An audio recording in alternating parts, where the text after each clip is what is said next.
boiled down to, and this is what De'Aaron Fox talked about in the post game, was our offense isn't the issue. Like, we may look at them missing stops and doing all that. We didn't do what we were supposed to do defensively. I got you. I'm not. I know how you feel about that. I'm not trying to instigate a discussion here. No, no, or an argument. I agree. But I look at it more like, the Clippers. You had them. They had kind of started to put things together. You had that tough loss against Denver, but whether I like him or not, like, James Harden is an incredibly skilled scorer. You got Paul George, and you got Kawhi Leonard. Mm-hmm. And I think sometimes this is one of the reasons I really hate the next man up philosophy. I hate call it philosophy. I hate the next man up line, right? Because Keegan Murray is out. And we look at this team like, hey, there's a lot of depth on this team. I don't know what happened with Chris Duarte yesterday. I don't know if he got hurt or the game plan changed. I'm not really sure what happened. Sasha started the second half, and Chris Duarte didn't play again. But Chris Duarte isn't Keegan Murray, right? No one on the roster is Keegan Murray except for Keegan Murray. Yeah. And so when you're missing a player like that, who for 16, well, not 16, I guess probably about 13 games, 14 games, we were talking about what he had been doing on the defensive end. And you look at the way James Harden played in the first quarter yesterday. You look at Kawhi, Paul George, look at those different guys, and it's hard to think, man, that game could have looked a little bit different on the defensive end for the Sacramento Kings if Keegan Murray had been available. Not stalling them out, not saying they shouldn't play better defensively, just saying a guy who we have applauded for what he's done on the defensive end this year wasn't in the lineup against an incredibly talented group of skilled wing scorers. I don't disagree. I think Keegan is a guy that, would have easily made a difference on that defensive end yesterday. The whole thing with Duarte, not sure what happened there. Not sure what's going on with that. But you don't have Keegan Murray. Yeah, you're losing your second best, maybe third best. I don't want to dismiss Davion, but one of your top. Davion isn't going to play Keegan's minutes. I'm good with that, but there's probably no circumstance, unless there's no circumstance defensively, in my opinion, where Davion's playing Keegan's minutes. Davion's minutes might be dictated by what he's doing on the offensive end. Right. So one of, if not your best perimeter defender this year in Keegan Murray. And to have a situation where those guys on the perimeter are having their way with, when you talk about Harden and Kawhi and Terrence Mann was having his way, things like that. Yeah, that's probably something that you're going to feel if you're the Sacramento Kings. So Keegan, you're right. Maybe we don't always think about what he does on the defensive end at this point, but we probably should start. Yeah. No, I wholeheartedly agree, because last night it felt like we're missing that. That's exactly what we're missing, is that guy who could interchangeably, that's a word, guard any of those three. Yeah.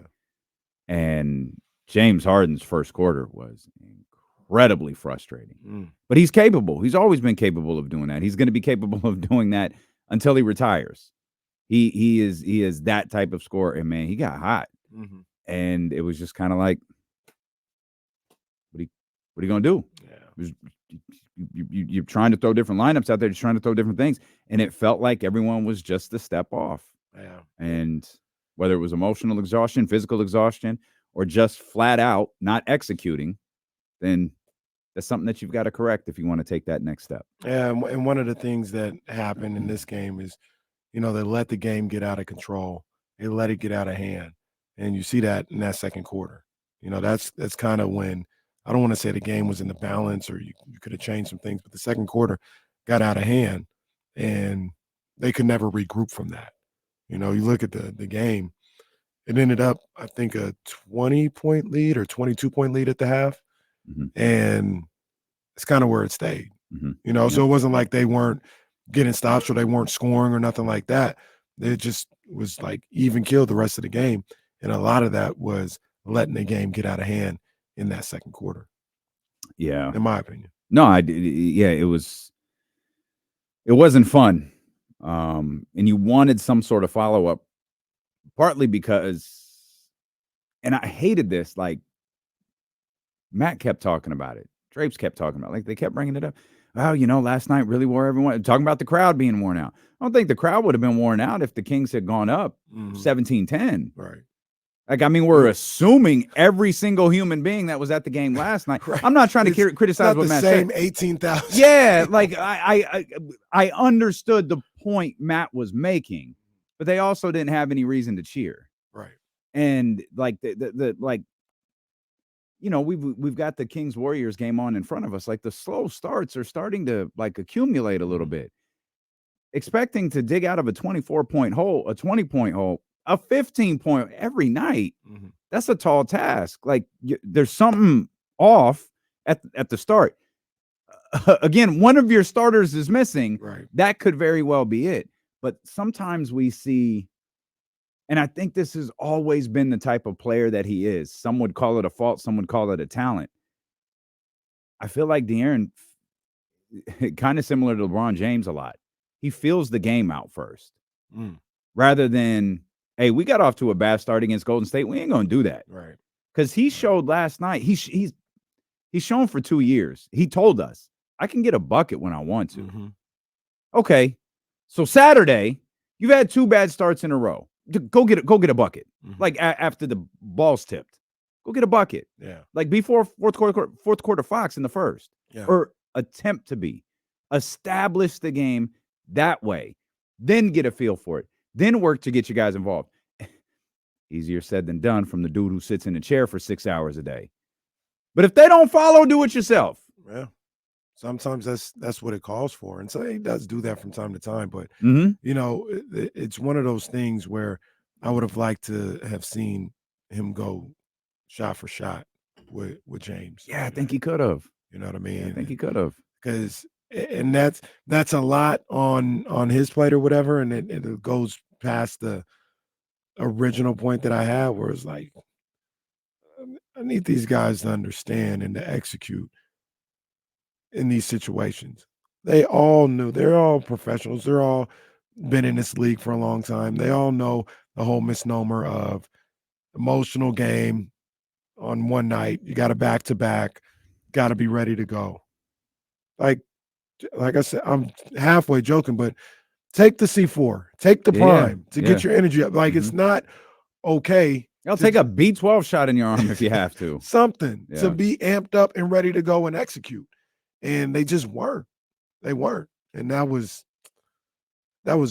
frustrating. Love the team, nothing wrong with them or nothing like that.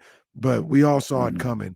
Yeah. And it actually happened. That's the part the frustrating. That's thing. it. Yeah. That's the part that I hate. And I wanted to hear Matt Barnes be more aggressive in that thought because he's a player. Like, we can talk about it. The Chatty House can talk about it. If Kings fans listening, we could all talk about it. I want to hear Matt talk about it because Matt's been in these situations. He's been in these situations on championship levels.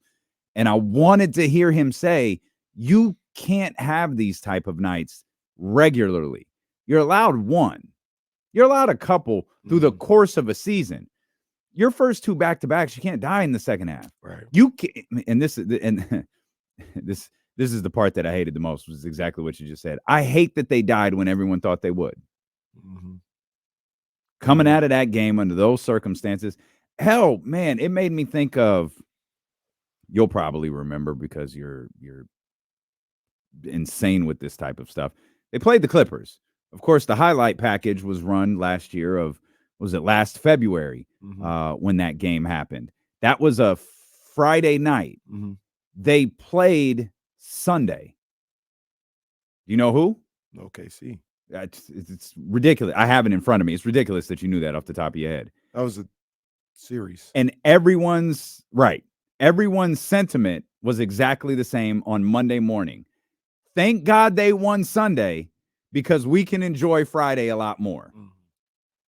Part of me was thinking, boy, that Warriors win will be so much sweeter if they beat the Clippers, head into a couple of days off. You got your first matchup of the season against the full-strength Denver Nuggets, and then you've got the quarterfinal in-season tournament game on Monday.